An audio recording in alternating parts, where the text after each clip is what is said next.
Chronique Cillian. Livre 3. Les 5 prophètes. Chapitre 1. Début de carrière mouvementée pour Gaval Seneg. Ils avaient quitté la ruelle ensemble, alors que la pluie venait tout juste de cesser de tomber. Jade avait repéré un hôtel convenable pour Nethias, mais ne l'avait pas laissé seul pour autant. Quelque chose dans ce jeune homme lui plaisait. Au fil des mois et des années qui suivirent, ils passèrent de simples inconnus à de véritables amis. Jade confia la fiole au fantôme en charge de l'affaire des armes chimiques. Ils l'examinèrent et finirent par la détruire. Au final, il sembla que la perte de l'échantillon avait fait capoter toute l'entreprise, car le réseau de malfrats abandonna l'idée pour s'orienter vers un projet plus lucratif. Finalement, la mystérieuse femme, réelle ou non, Jade en doutait encore, avait peut-être raison. Cette fiole devait probablement représenter l'unique exemplaire de ce poison. Par contre, la formule chimique devait exister quelque part, mais aucun fantôme ne la localisa jamais. Il ne parla à personne de cette Cillian qu'il avait vue ou cru voir. Il ne souhaitait pas passer pour un halluciné auprès du reste de son peuple. Sa réputation se trouvait déjà suffisamment mauvaise, inutile d'y ajouter en plus l'étiquette de fou. Dans les années qui suivirent, la femme se manifesta à 2 autres reprises sans qu'il ne réussisse à observer son visage. Malgré tout, il ne pouvait s'empêcher de ressentir pour elle une sorte d'attachement étrange qui s'amplifia au fil du temps, comme si quelque chose au fond de lui la connaissait de façon intime, comme si elle faisait partie de lui. Il se sentait proche d'elle sans savoir qui elle était, mais n'osait toujours pas en parler, même à ses plus fidèles amis. En général, ses rapports avec les femmes n'avaient rien de romantique. Il les séduisait dans l'unique but de les utiliser pour son travail. Les sentiments n'avaient rien à faire dans l'histoire. D'ailleurs, tomber amoureux ne faisait pas partie de ses préoccupations dans la vie. Il laissait ça aux doux rêveurs naïfs qui pensaient que l'une des plus grandes joies au monde consistait à trouver son âme sœur et à fonder une famille. Ces gens n'évoluaient visiblement pas dans le même univers que lui. Et puis un jour... Jade appela Iridris en employant le Naal. Oui, répondit l'intéressé en ouvrant les yeux. Il se situait dans une petite navette Cillian et naviguait vers sa prochaine destination. En attendant de sortir de l'hyperespace, il somnolait sur son siège de pilote. Nous allons te changer de mission, expliqua Iridris. Pourquoi, que se passe-t-il? Il y a des soucis sur Caxido. Caxido, c'est où ça? Une petite planète sans importance, non loin de là où tu te trouves. Je vais te donner les coordonnées. Change immédiatement de cap. Ensuite, je t'expliquerai la situation. Il s'exécuta, curieux d'en apprendre plus. C'est bon, affirma-t-il au bout d'un moment. J'y arriverai dans 2 heures. Très bien, répondit Iridris. Je vais laisser le permanent en place sur Caxido t'en dire plus. Un petit silence se fit. Puis un homme s'adressa à Jade par l'intermédiaire du Naal. Bonjour Jade, j'aurais besoin d'un coup de main. Bien sûr, de quoi s'agit-il? Moi et ma famille, nous habitons sur Caxido depuis plusieurs mois. Nous gérons le hall des transactions de l'astroport commercial. Or, depuis le début de l'après-midi, de nombreux vaisseaux sont arrivés. Ah bon, et ce n'est pas normal, répliqua-t-il avec malice. Jade, gronda Iridris. Pourrais-tu rester sérieux pour une fois? C'est important. Mais je suis toujours sérieux, moi, répondit l'intéressé en faisant semblant d'être outré. La jeune femme se contenta de soupirer, tandis que le permanent reprenait la parole. Puis-je continuer? Demanda-t-il un peu agacé. Désolé, s'excusa Iridris. Vas-y Yelor. Bien, fit le dénommé Yelor. Comme je le disais, de nombreux vaisseaux ont atterri et d'autres devraient encore venir d'après mes informations. Il ne s'agit pas de cargos marchands classiques, mais de forteresses de gros conglomérats. Parmi eux, il y a Kerm, Sepho, Ankenor, Harod et Alfinan. Jade ouvrit de grands yeux et émit un sifflement d'étonnement. Eh bien, quel beau rassemblement, affirma-t-il. Nous savions qu'il se passait quelque chose parmi eux, reprit Yelor. J'ai bien peur que la réunion qu'ils ont organisée ici soit quelque chose d'extrêmement important. Je ne peux pas gérer cela tout seul. Effectivement, confirma Jade, soudainement intéressée par l'affaire. Je vais te donner un coup de main, compte sur moi. Je t'attends, répondit Yellor avant de se déconnecter du Naal. Jade, reprit Iridris, ne laisse pas la famille de Yellor se débrouiller de leur côté. J'ai un mauvais pressentiment. T'inquiète pas ma grande, tout va bien, je suis sur le coup. De nouveau, la Siliane soupira avant de quitter le Naal à son tour. Il restait à Jade 2 heures de patience avant d'arriver sur Caxido. Du coup, il chercha toutes les informations rapportées par les fantômes sur les dernières actions des gros conglomérats. Yellor avait raison, tout donnait à penser qu'il se passait quelque chose d'important. Lui-même avait enquêté sur la mort de Rexanang d'Arod, il y avait 2 mois de cela, et il était persuadé qu'il s'agissait d'un meurtre, alors que l'APC avait conclu à un suicide. Une idée en entraînant une autre, il se focalisa sur l'APC. Cette force policière commençait à avoir des méthodes de plus en plus douteuses. Beaucoup de fantômes et de permanents y avaient signalé de gros dysfonctionnements. Jamais auparavant, il n'avait constaté de tels manquements à la justice dans la galaxie confédérée. Il se redressa sur son siège. Il venait de passer 1 heure et demie à rechercher des indices et maintenant, il comprenait le mauvais pressentiment d'Iridris. Lui-même commençait à sentir une certaine anxiété monter en lui. Soudain, une vision s'imposa à son esprit. La Confédération était en train de sombrer. Il chassa cette pensée en secouant machinalement la tête et se força à reporter son attention sur autre chose. Il n'eut pas besoin de faire beaucoup d'efforts, quelqu'un l'appelait dans le Naal. « Jade, où es-tu » Il s'agissait de Yellor qui envoyait à travers tout le Naal une forte anxiété. « J'ai encore une bonne vingtaine de minutes de trajet avant d'arriver, » répondit Jade. « Que se passe-t-il, tu me sembles ?»« Nous n'avons plus le temps, » coupa Yellor. « Il y a eu une explosion, dans un des vaisseaux des gros conglomérats. »« Quoi ?» J'ai besoin de ton aide de toute urgence. Une section du toit du hall s'est effondrée. Nous nous sommes réfugiés dans nos appartements, mais j'ai peur que la structure ne tienne pas. Ma femme et moi pouvons nous téléporter, mais notre enfant n'a que 8 ans. Impossible de partir sans lui. Tu dois nous sortir de là. Prends Lige dans ta navette. Lige, s'enquit Jade. Mon fils, répondit Yellor. Si tu parviens à le sauver, alors nous pourrons quitter cette maudite planète à notre tour. En attendant, nous allons tout faire pour nous protéger, mais je crains fort que la situation ne dégénère encore de façon rapide. J'entends des hurlements au dehors. C'est la panique. De légers sanglots derrière Yellor le forcèrent à tourner la tête. Malgré la pénombre qui régnait, il put voir son fils blotti dans les bras de sa mère assise à même le sol. Le Silian envoyait ces images à travers le Naal, et Jade observa le petit garçon, les joues mouillées par les larmes, et le visage pétri par la peur. Jade sentit sa poitrine se serrer. « Yellor, je vais essayer d'arriver au plus vite pour vous sortir de là, » affirma-t-il. « Tu pourras atterrir derrière le hall des transactions. D'après ce que j'ai pu constater, l'explosion a créé beaucoup de poussière. De plus, les gens sont affolés. Ta navette devrait passer inaperçue et tu pourras. » La connexion de Yellor au Naal se coupa de façon brusque. Jade tenta de le recontacter, mais il ne reçut aucune réponse. Alors que l'angoisse commençait à l'envahir, une idée terrible s'imposa à son esprit. Yellor venait peut-être de mourir. Il serra les poings et refoula les larmes qui lui montaient aux yeux. Même si les Silians ne pouvaient pas tous se connaître personnellement, les liens qui les unissaient étaient si forts que chacun se considérait comme des membres d'une grande et unique famille. Il vérifia que sa navette ne pouvait pas arriver plus vite. Malheureusement, il n'était jamais allé sur Caxido. Par conséquent, il ne pouvait pas s'y téléporter. Son impuissance le remplit de rage et il se mit à frapper la table de commande pour libérer sa fureur. Jade. Il se focalisa sur la voix qui venait de l'appeler. C'est terrible, affirma Dvalim. Nous n'avons pas vu la menace arriver. Je t'en supplie, va sur Caxido et récupère le jeune Lige. Oui, père, je vais faire le plus vite possible.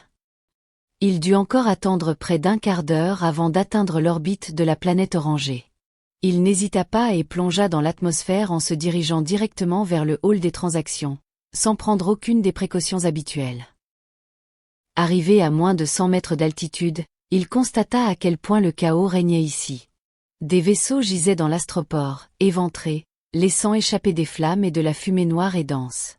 Des gens, parfois couverts de sang, couraient dans les allées, affolé et appelant à l'aide. Au milieu de ce paysage apocalyptique, il repéra une jeune femme à la chevelure rousse. Il se focalisa sur elle, et remarqua qu'elle tenait un garçon par la main. Il s'approcha encore de quelques mètres afin de s'assurer que le gamin en question pouvait être Lige. « C'est lui », murmura-t-il dans le Naal. « Je l'ai trouvé. » Il les suivit en conservant une distance prudente afin d'éviter de se faire voir. Le chaos et les nuages de poussière régnant dans tout l'endroit jouaient en sa faveur. La femme rousse poussa l'enfant vers un cargo marchand et tous deux disparurent à l'intérieur. Jade reprit de l'altitude, mais observa de loin, au milieu du tumulte ambiant, l'envol de l'engin. Ce dernier réussit à atteindre l'orbite de Caxido, avec quelques difficultés, mais en un seul morceau. Renonçant encore une fois à toute discrétion, il se rapprocha afin de scanner le vaisseau en utilisant ses instruments de bord. Cargo confédéré. Nom, Vinestan. Propriétaire, Nadioska Flomantaine. Profession, petite marchande. Planète natale, Befsal. Un visage féminin apparut dans son esprit. Entouré d'une chevelure rousse et le nez parsemé de taches de rousseur, ce visage, sans être d'une beauté éblouissante, était plaisant et avait quelque chose d'enfantin. Jade sentit son cœur bondir dans sa poitrine. Oui, c'était bien elle. Il n'avait soudainement plus aucun doute sur le sujet. Il contourna le cargo et continua à le scanner. Il décela à bord la présence de deux êtres vivants. Pour le moment, je vais vous laisser, je dois trouver Yelor et son épouse, pensa Jade. Mais ne t'inquiète pas Céliane, on va se revoir, dans pas longtemps. 2 mois avant l'attentat de Caxido. Gaval ouvrit les yeux avec lenteur. Bien qu'il soit encore un peu endormi, l'idée que cette journée allait être décisive pour sa carrière s'imposa à son esprit. Il avait passé son diplôme à 23 ans, au bout de 5 années de formation, en réussissant à se placer en tête de sa promotion. Il avait travaillé dur pour cela, mais sa motivation n'avait jamais fléchi. À présent, il allait enfin avoir le bonheur de prouver ses capacités à son nouveau chef. En effet, le jour tant attendu de sa toute première assignation sur le terrain était arrivé. On l'avait mis sous les ordres de Roul Tindar, capitaine enquêteur dans les forces de l'APC, les autorités policières confédérées. Motivé par cette perspective excitante, Gaval quitta sa couchette, le sourire aux lèvres. La garnison de Dortar, une structure artificielle en orbite autour de la planète du même nom, était en réalité l'une des plus importantes de l'APC. Consacrée à la formation des agents enquêteurs, la section la plus prestigieuse de l'APC, elle possédait la particularité de proposer des chambres individuelles à ses agents, mais aussi à ses élèves, chose éminemment exceptionnelle. En effet, les deux autres divisions, celle de la police et celle de l'armée, n'offraient que des dortoirs classiques où les recrues s'entassaient sans aucun espace privatif. Même si ces chambres étaient minuscules, chacune intégrait un lit, ainsi qu'une salle de bain réduite au strict minimum. Gaval se dirigea donc vers la sienne pour y faire sa toilette, coiffer ses cheveux châtain clair, avant d'enfiler sa tenue bleu marine de membre de l'APC. Il n'oublia pas, bien sûr, d'épingler sur le côté de son col l'insigne des cadets, une grande lettre C blanche qu'il allait devoir porter pendant une année complète. Il posa ensuite son Orcom personnel sur le dos de sa main gauche. Cette fine feuille légèrement caoutchouteuse s'adapta aussitôt et se fixa, attiré par son ADN tel un aimant. Chaque agent enquêteur, y compris les élèves, possédait son propre Orcom programmé suivant son ADN. Aucun échange ne se révélait donc possible entre individus.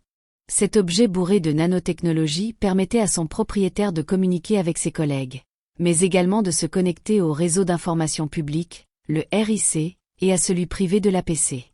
Il se trouvait, de plus, accompagné d'un minuscule écouteur, qui introduit dans le conduit de l'oreille, constituait l'outil de base de n'importe quel agent enquêteur. Bien sûr, pour compléter sa tenue, Gaval glissa à sa ceinture l'indispensable pistolet blaster que même les cadets avaient l'autorisation de porter n'importe où, y compris sur Dortar. Ainsi paré, il vérifia l'heure sur son Orcom. Il était bien en avance sur son planning, car il devait rencontrer son chef dans un peu plus de 3 quarts d'heure. L'excitation de cette journée l'avait sorti du lit bien plus tôt que prévu.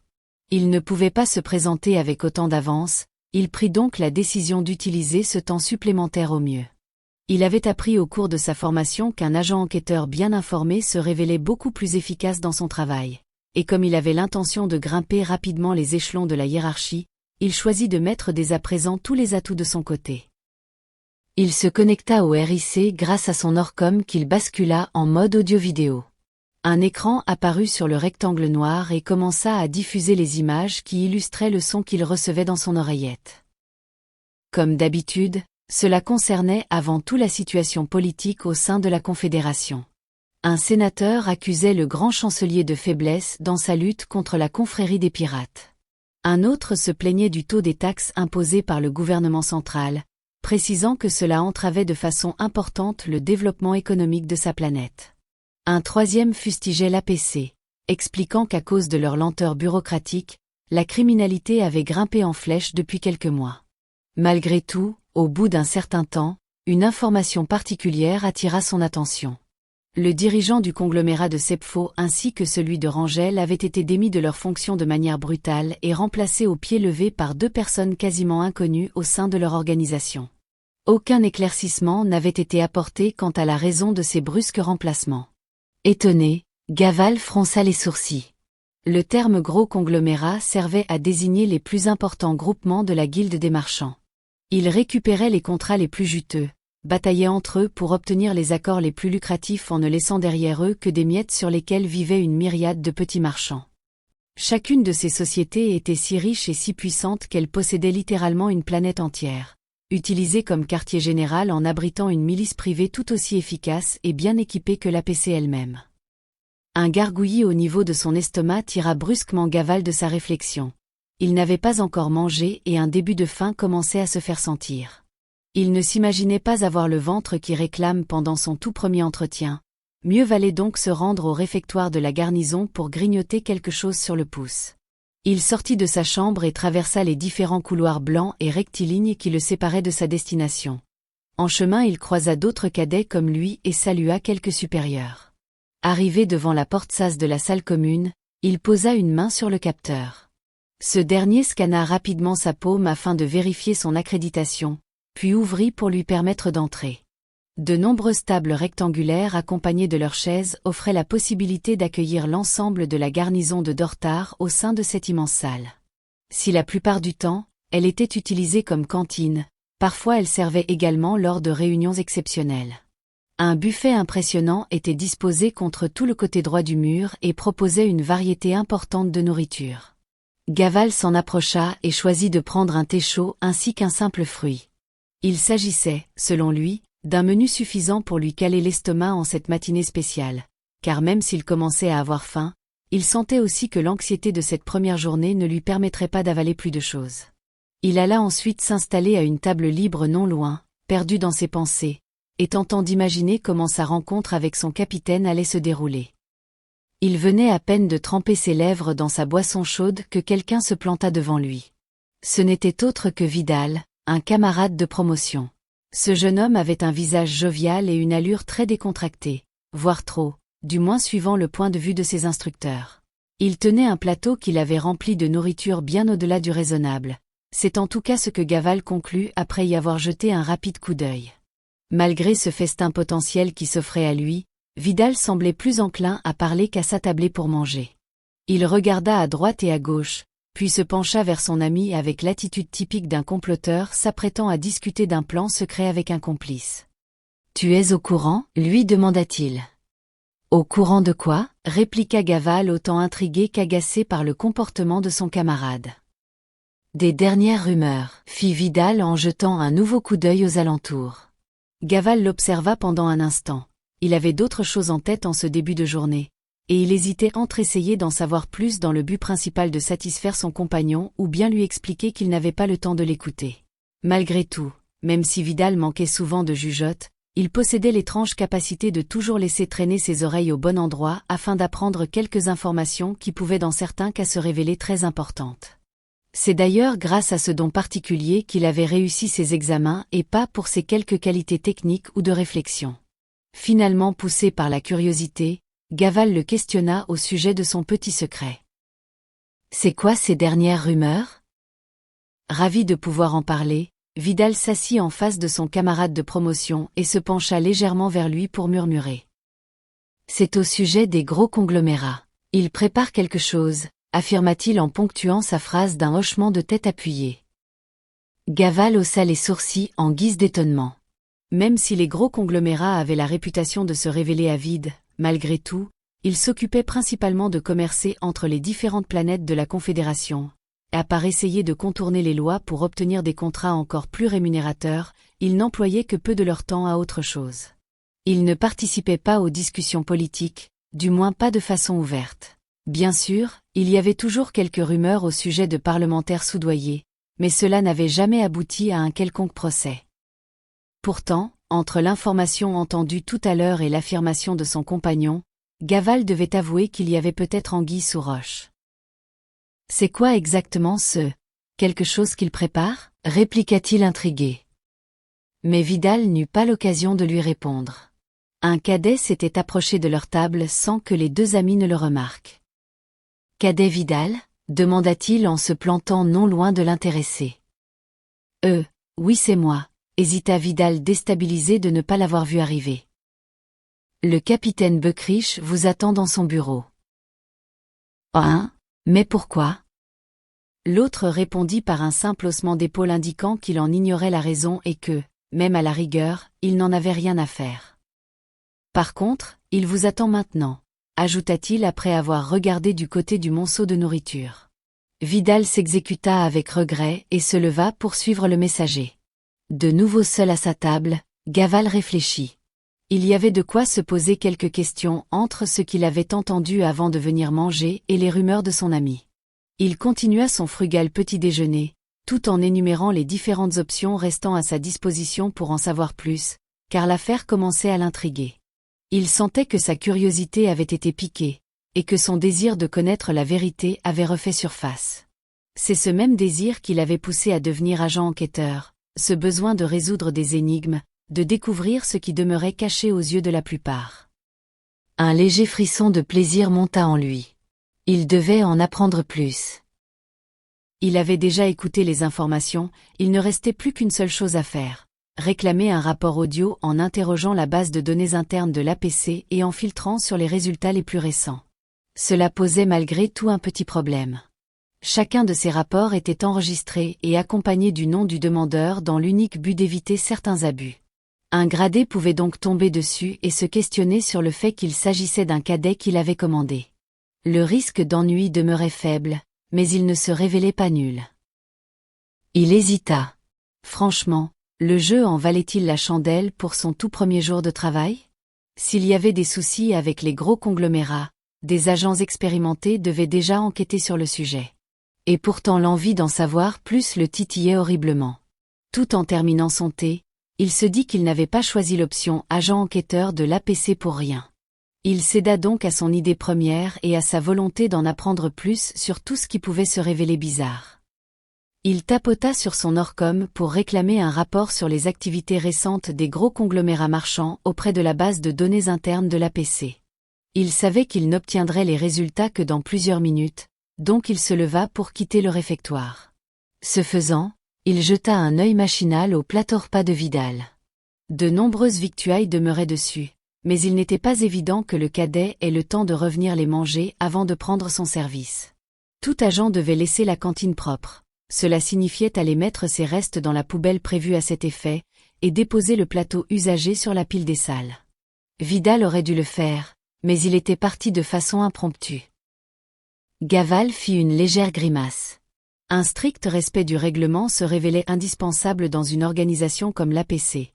Son ami ne se situant pas là pour le suivre, quelqu'un d'autre devait s'y soumettre, et lui était le mieux placé pour cela. Il s'empara donc du plateau et se dirigea vers la section des déchets. Ce faisant, il remarqua de façon machinale que le cadet venu chercher Vidal tout à l'heure revenait dans le réfectoire en passant à côté d'une table où de nombreux agents prenaient tranquillement leur repas. Quand il se trouva tout proche, il réalisa un discret signe de la main à l'attention d'un des hommes.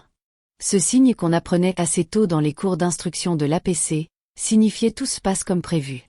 Il était utilisé dans le cadre d'actions sur le terrain, lorsque le silence absolu était de mise. Pourquoi donc ce cadet avait envoyé cette indication en essayant de le rendre le plus inaperçu possible? A priori, un réfectoire rempli d'agents de l'APC ne constituait pas un théâtre d'opérations hostiles, surtout si on en faisait soi-même partie. La curiosité naturelle de Gaval le porta à se focaliser sur celui pour qui le signe avait été fait. Il possédait des cheveux blonds coupés en brosse, devait avoir la quarantaine et son visage anguleux n'était pas spécialement engageant de prime abord. De plus, ses yeux d'un bleu très clair rendaient l'aspect du personnage encore plus glacial. L'homme regardait le cadet du coin de l'œil. Il avait visiblement bien reçu le message, car il ferma brièvement les paupières en signe d'acquiescement. Puis, il reporta son attention sur Gaval et le fixa avec insistance pendant plusieurs secondes avant de se retourner vers son voisin. Ils échangèrent plusieurs mots, jetèrent un rapide coup d'œil à Gaval pour ensuite reprendre leur repas comme si de rien n'était. Voilà qui était fort troublant. Que signifiait tout cela? Vidal se serait-il fourré dans des ennuis? Aurait-il entraîné son ami avec lui sans le vouloir? Y avait-il un lien avec les rumeurs sur les gros conglomérats? Déstabilisé, il quitta la salle en feignant un calme serein, son rendez-vous l'attendait. Alors qu'il venait tout juste de sortir du réfectoire, un message audio se fit entendre dans son oreillette. Le rapport qu'il avait demandé précédemment se trouvait maintenant disponible. Son Orcom affichait également un petit bouton de commande afin d'en démarrer la diffusion. Il appuya dessus. Il ne lui restait plus qu'à parcourir les différents couloirs du complexe qui le séparaient du bureau du capitaine Tindar, tout en écoutant le résultat de sa requête. Celle-ci se mit en route et une voix féminine monotone se fit entendre dans son oreillette. Rapport activité gros conglomérat marchand, trié par date décroissante. Hier, conglomérat de Kerm a contacté conglomérat de Sepfo sur canal hautement sécurisé. Contenu de la conversation inconnue. Soupçon d'entente commerciale illégale. Aucune preuve. Avant-hier, conglomérat d'Arod a contacté conglomérat de Kerm sur canal hautement sécurisé. Contenu de la conversation inconnue. Soupçon d'entente commerciale illégale. Aucune preuve. Avant-hier, conglomérat de Rangel a contacté conglomérat de Sepfo sur canal hautement sécurisé. Contenu de la conversation inconnue. Soupçon d'entente commerciale illégale. Aucune preuve. La liste continuait ainsi, Gaval l'écoutant avec une incrédulité croissante. Les conglomérats les plus puissants de la Confédération s'étaient tous contactés très récemment sur un canal si sécurisé que même l'APC n'avait pas réussi à espionner leurs échanges. Vidal avait clairement raison. Il préparait quelque chose. Oui, mais quoi? Troublé, il s'arrêta de marcher sans vraiment s'en rendre compte. De nombreuses questions se bousculaient dans sa tête.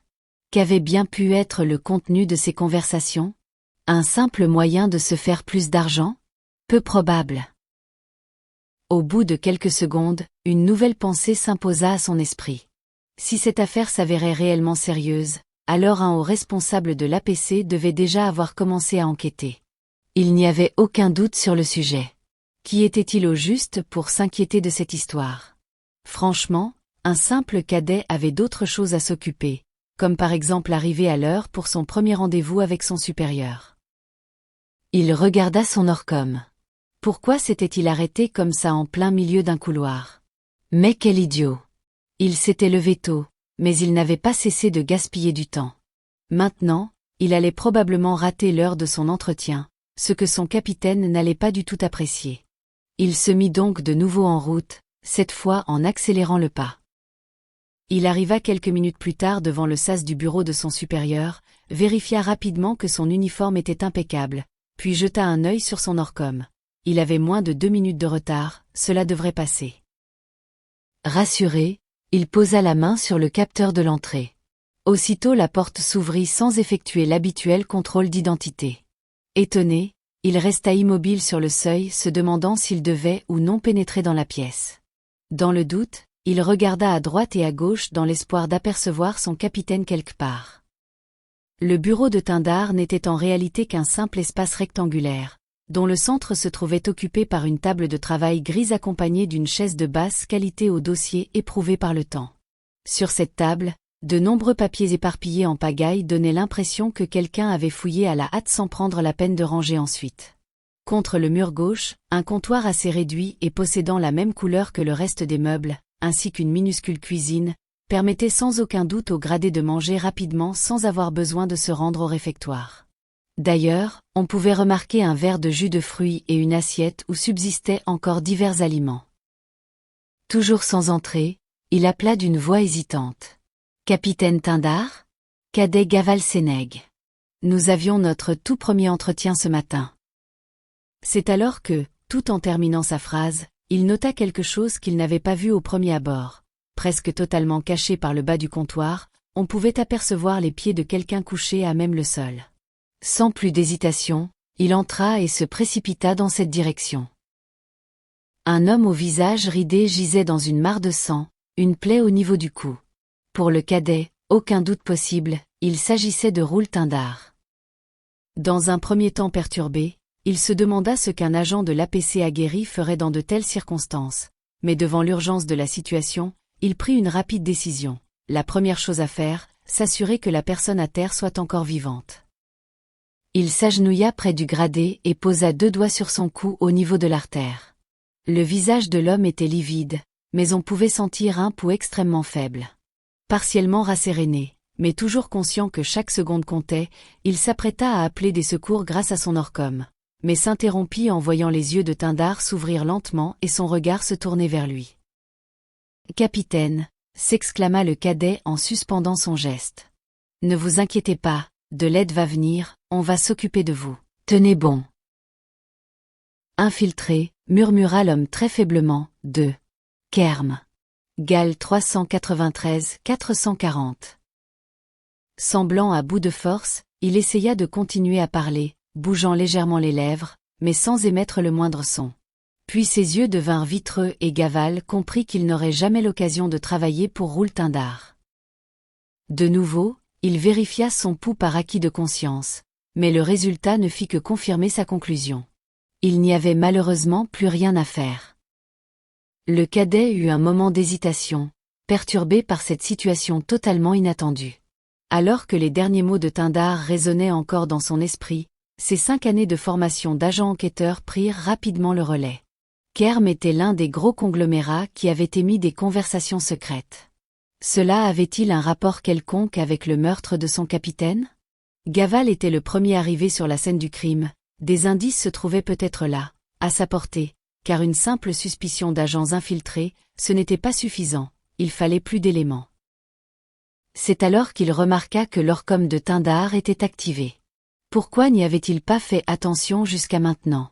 Il releva la main du gradé, et tout en prenant bien garde à ne surtout pas retirer l'objet, ce qui le rendrait inutilisable, il l'interrogea sur les dernières requêtes effectuées.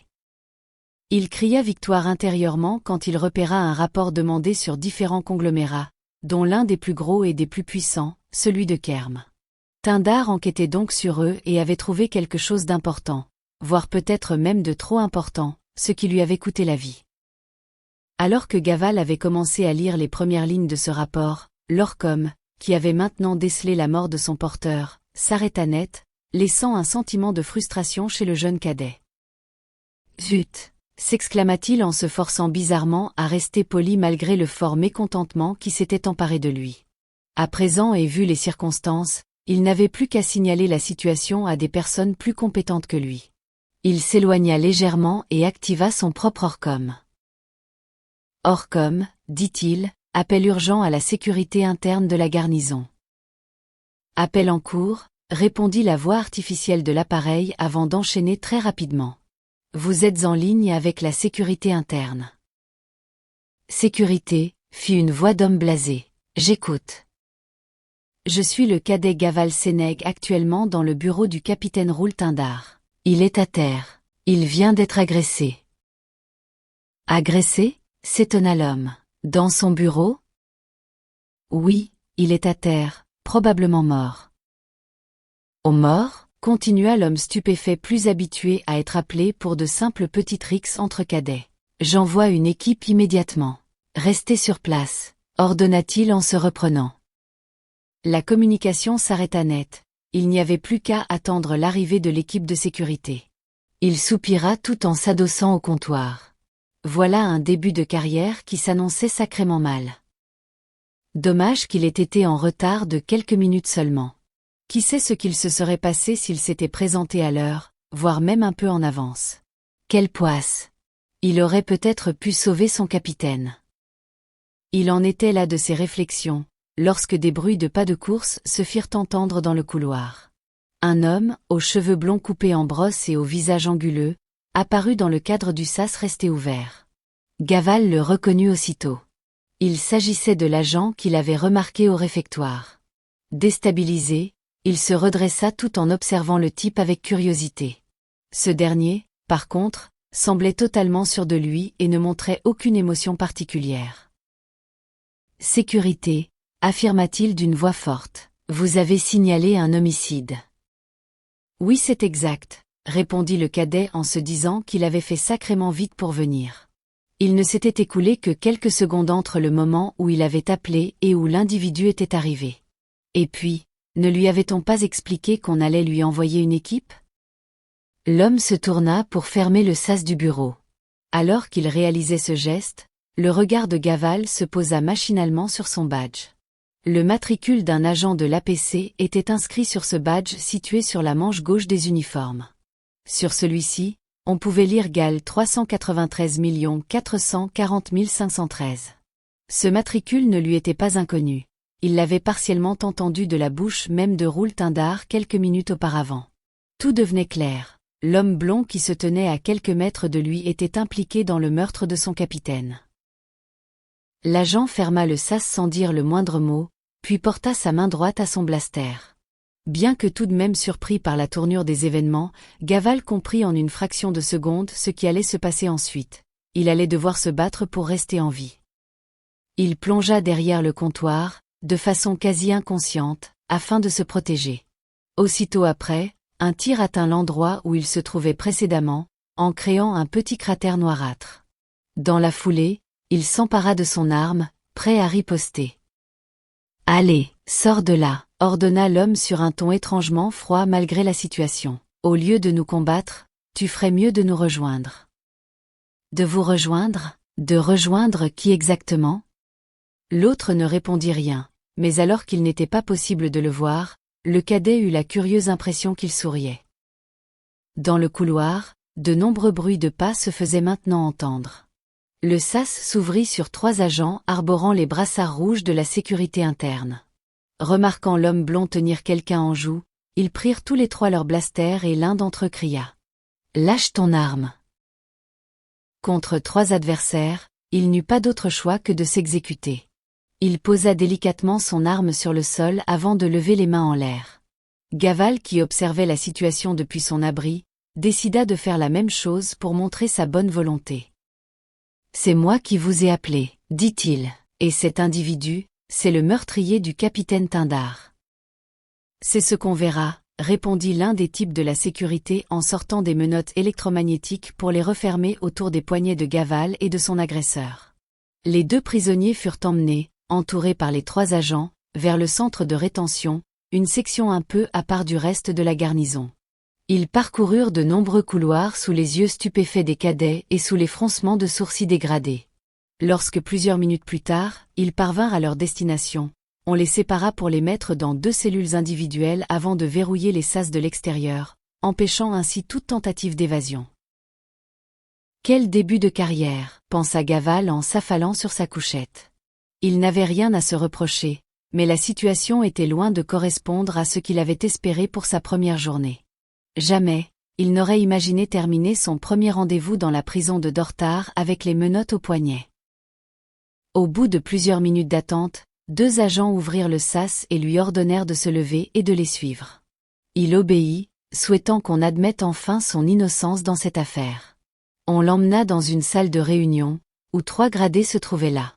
Si la table ronde et grise du centre de la pièce, ainsi que les sièges situés autour pouvaient accueillir une dizaine de personnes, les 3 hommes avaient préféré rester debout, près d'un petit distributeur de boissons chaudes posé à part. L'un d'entre eux était d'ailleurs en train de se servir. Lorsque Gaval entra, ils se tournèrent vers lui pour l'observer. « Enlevez-lui les menottes », demanda l'un d'eux. « Ensuite, laissez-nous. » L'agent qui avait parlé possédait le grade de capitaine dans l'APC, comme l'attestaient les galons accrochés à son col. Il devait avoir la quarantaine. Des cheveux coupés courts, un visage carré et des yeux clairs lui donnaient un air martial et froid. Pas le genre de type à rigoler tous les jours, pensa Gaval avec une boule au ventre. On lui retira les menottes, avant de le laisser seul avec les 3 enquêteurs. Bien, fit celui qui avait demandé qu'on le libère. Dites-moi, cadet Gaval Sénègue, qu'avez-vous à nous raconter sur la mort du capitaine Tindar? Les 2 autres gradés regardaient Gaval avec insistance, tout en sirotant leur boisson de façon silencieuse. Eux aussi devaient avoir la quarantaine, sans signe distinctif particulier sauf que l'un des 2 possédait un léger embonpoint. Ne sachant pas comment allaient réagir les 3 hommes, Gaval prit la décision de ne relater qu'un minimum d'informations, juste de quoi leur faire comprendre qu'il n'était pas impliqué dans le meurtre de son supérieur. Il leur expliqua son arrivée dans le bureau, la découverte du corps, son appel à la sécurité de la base, la venue du type qui lui avait tiré dessus, puis de l'équipe des 3 agents qui les avaient interpellés. Pas un mot sur le fait que son feu capitaine avait réussi à exprimer ses craintes concernant une infiltration de gros conglomérats. Les 3 gradés écoutèrent avec attention, sans l'interrompre, jusqu'à ce qu'il cesse de parler. Bien, fit l'homme qui pour le moment était le seul des 3 à prendre la parole. Voilà quelque chose de fort intéressant. Je vois que vous savez garder des informations pour vous. Il réalisa une pause, semblant réfléchir sur la suite de ce qu'il allait dire, tandis que Gaval se demandait comment il avait deviné que tout n'avait pas été raconté. Mes collègues et moi avons jeté un œil aux résultats de votre formation. Félicitations. Vous n'avez eu que des éloges de la part de vos professeurs. Comment envisagez-vous votre avenir dans l'APC? Pris de court, Gaval ne sut trop quoi répondre et se mit à balbutier des platitudes. Eh bien, j'espère travailler au mieux pour, aider à faire respecter la loi au sein de notre confédération. Le gradé le regarda avec insistance, comme s'il essayait de sonder son esprit. Bien, fit-il au bout d'un moment. Nous verrons cela. Tindar étant décédé, j'ai été nommé pour être votre supérieur direct. De nouveau, il se tut pendant quelques secondes avant de reprendre la parole. Je suis le capitaine Hérol. Je vous accorde quartier libre pour le reste de cette journée. Votre toute première mission sera pour demain. Bien monsieur, répondit-il en gardant pour lui les milliers de questions qu'il avait à poser. Ce sera pour plus tard, pensa-t-il. Il salua les 3 gradés et tourna les talons pour quitter la pièce. Une fois dehors, il ne put s'empêcher de laisser échapper un soupir de soulagement. Il ne comprenait pas véritablement pourquoi, mais il semblait bien que les 3 agents qu'il venait de rencontrer en savaient beaucoup plus que lui sur cette affaire. De toute façon, maintenant, il ne restait plus qu'à attendre sa toute première vraie mission, et espérer qu'elle se passe beaucoup mieux que cette satanée première journée.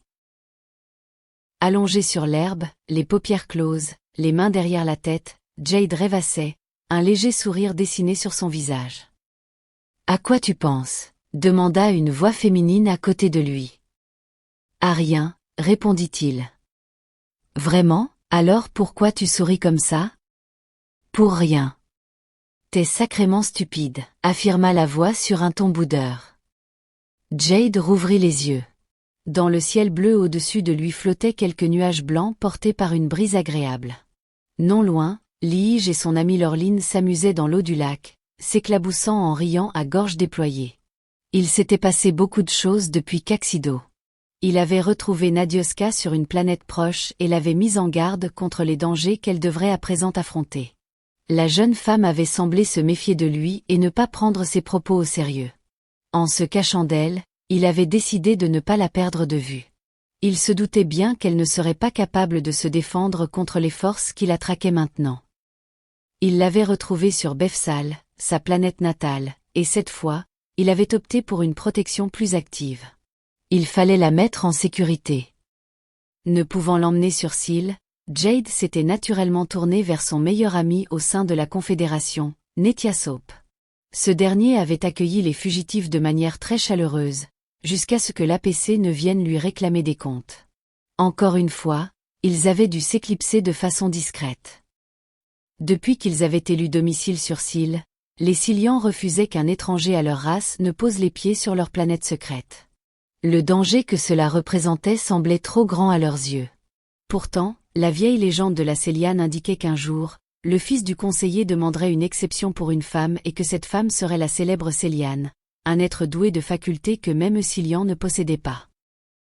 Poussé par l'étrange expérience qu'il avait faite il y a bien longtemps de cela et dont il n'avait jamais parlé à personne, Jade avait fait une requête auprès du reste de son peuple par l'intermédiaire du Naal. Il avait souhaité que les Cillians acceptent d'abriter Nadioska sur Syl. Tout d'abord très mal accueillie, cette proposition fut tout de même étudiée, puis après de nombreuses heures de débat accordées par une petite majorité. Jade l'emmena donc sur sa planète avec une certaine joie. Il avait trouvé la Céliane et avait débuté l'accomplissement de la vieille prophétie. Il sentait de plus ses liens s'intensifier avec elle. Tout se présentait parfaitement bien. À l'époque, les Cillians possédaient peu d'informations sur l'ordre nouveau, un mouvement né quelques années auparavant et qui prenait peu à peu de l'ampleur tout en restant dans l'ombre. L'événement de Caxido les avait sortis de leur torpeur. Il se passait des choses dans la Confédération et elles s'avéraient plutôt inquiétantes. Les Cillians avaient alors déployé leurs forces de renseignement pour en apprendre un peu plus et pour essayer de l'infiltrer. Ils sentaient au fond d'eux-mêmes que le danger que représentait cette organisation allait finir par les atteindre. Ils comprirent assez rapidement que leur pressentiment allait se révéler exact. L'Ordre avait des moyens technologiques bien supérieurs au reste de la Confédération et certaines de ses connaissances étaient même totalement étrangères aux Cillians, pourtant bien plus évoluées qu'eux. L'attaque de la Lune où avait été caché le cargo de Nadioska, en principe dissimulé et indétectable vis-à-vis de certains yeux indiscrets, les avait alertés. Ils étaient en grand danger. Ils mirent alors tous leurs efforts pour essayer de savoir qui se trouvait derrière cette nouvelle organisation et quelles étaient les intentions de cet homme. Ce qu'ils apprirent les inquiéta encore plus. Un vieux culte barbare avait été remis au goût du jour, avec à sa tête un illuminé du nom de Elibom Lasdad. Cet individu, qui ne paraissait pas avoir toutes ses idées en place, avait une dent contre la Confédération et avait réfléchi à un plan qui allait faire de lui le futur chef suprême de la galaxie. Bien qu'il soit à moitié fou, ce plan semblait fonctionner, en partie grâce à une batterie de scientifiques peu scrupuleux qui voyaient en lui l'opportunité de pouvoir enfin réaliser leurs expérimentations douteuses en toute impunité. Mais le véritable tournant des événements fut quelque chose d'étrange et de déroutant à la fois pour les Cillians, mais surtout pour Nadioska elle-même.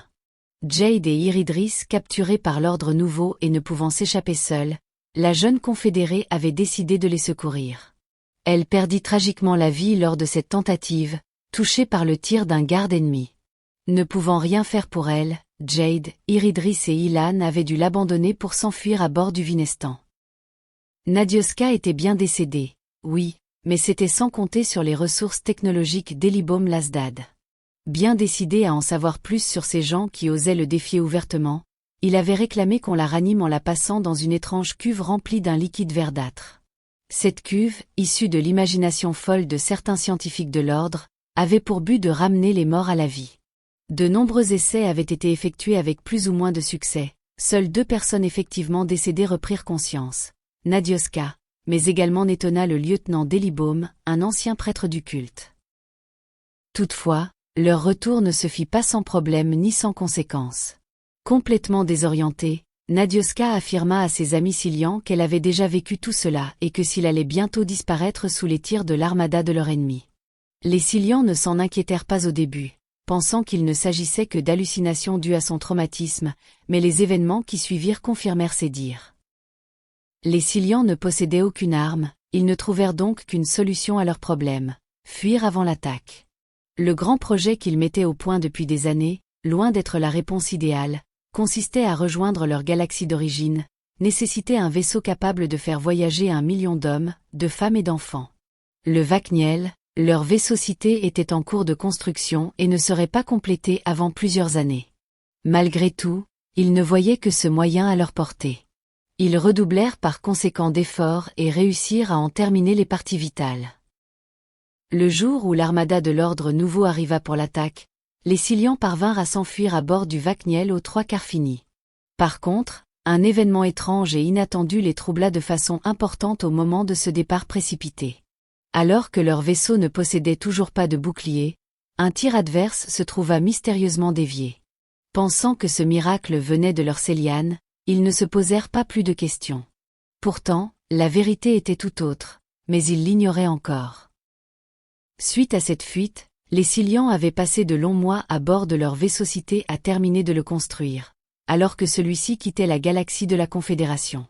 Nadioska, qui n'avait toujours pas les capacités de les aider, tuait une partie de son temps sur la passerelle du Vakniel en compagnie des navigateurs. C'est ainsi qu'un jour, l'un d'entre eux l'invita à les rejoindre dans le monde étrange et virtuel des commandes du vaisseau-cité. Ceci changea brutalement le cours des événements. Brusquement propulsé vers la galaxie voisine grâce à Nadioska, le Vakniel percuta sans le vouloir une petite capsule qui s'écrasa sur une lune proche. Les Silians venaient de rentrer en collision avec une autre population, encore inconnue d'eux. Ils décidèrent de secourir les 2 hommes présents dans l'engin, blessés, mais vivants, dans le but de se faire pardonner de cet accident involontaire. Lorsque les 2 étrangers furent remis sur pied, les Silians firent ce qu'ils n'avaient jamais osé faire avec la Confédération, c'est-à-dire se présenter ouvertement à eux et établir un vrai contact diplomatique. Leur culture et leur vision des choses étaient radicalement opposées. Malgré tout, les 2 populations finirent par aboutir à la conclusion qu'ils étaient cousins, descendants d'une grande civilisation, les Ilariens. Les Silians apprirent peu à peu ce qui était arrivé à leurs ancêtres, tout en commençant à subir les attaques d'une autre race bien plus mystérieuse et belliqueuse, les Innommables. Souhaitant trouver une solution, ils se lancèrent dans une quête périlleuse afin de récupérer 5 objets fabuleux créés et mis au point par les 5 castes de Zilaria. En plein milieu d'une de leurs missions, un événement totalement inattendu changea la suite des choses en introduisant 2 nouveaux personnages sur le Vakniel. Netona, le lieutenant d'Elibom Lasdad, et Nethias Hope, l'ami de Jade. Les Silians réagirent rapidement en gardant Netona enfermé dans une cabine sous étroite surveillance, tandis que Nethias était accueilli à bras ouverts. Les Silians devaient avouer qu'ils ne savaient trop que faire de ce lieutenant de l'ordre, jusqu'à ce qu'Iridris, poussé par un pressentiment, réussit à faire un pacte avec lui. Il allait les aider à trouver l'un des 5 objets tandis que les Silians s'engageaient à le soutenir dans son combat contre Elibom Lasdad. Jade et plusieurs autres de ses compatriotes n'avaient qu'une confiance fort limitée en Netona. Pourquoi avait-il retourné sa veste contre son chef avec autant de promptitude? Que cela cachait-il exactement? Et pourtant il effectua sa part du contrat sans rechigner. Maintenant c'était au tour des Silians de démontrer leur bonne volonté. Toujours allongé sur l'herbe, les yeux fixant les nuages qui défilaient sur le ciel artificiel du Vakniel, Jade abandonna son sourire. Ils avaient réussi à trouver un compromis avec les Innommables qui étaient repartis chez eux, ils avaient récupéré les 5 objets ilariens. Il leur restait à présent à prendre une sérieuse décision concernant l'ordre nouveau. L'idée ne réjouissait personne. Il reporta son regard sur la personne assise juste à côté de lui. Céliane observait Liege et Lorline s'amuser non loin. La période où il pensait qu'elle était morte l'avait beaucoup affecté. La retrouver vivante avait été une joie sans nom. Et pourtant, il ne s'était toujours rien passé entre eux. Il était à présent temps de changer cela.